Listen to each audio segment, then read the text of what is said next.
Thank you, Josh. I'm outside the Center for Global Education to explore the different study abroad options Maryville has to offer.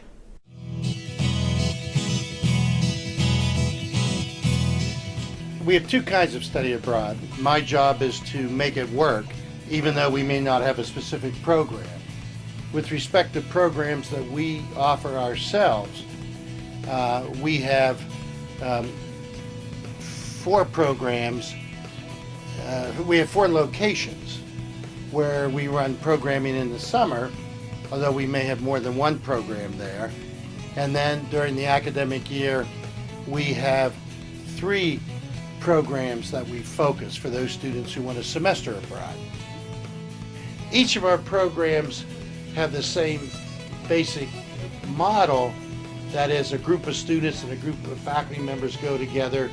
We use our own professors. Students take 2 or 3 courses. They have a month work when they come home. Instruction occurs not in a classroom but out in the streets, and they'll appreciate hopefully their own country more, and they'll appreciate the rest of the world. They'll understand what cultural diversity means, and they're able to function better in that kind of environment. So in 2012, I taught in Madrid through Maryville's Global Education, and this past summer, 2014, I went to Paris through the same Mosaic program. So when I teach on campus, obviously the classroom is at the center of the work that we're doing in the teaching, and when you teach abroad, you take the classroom out of the picture, and so what it forces you to do is to be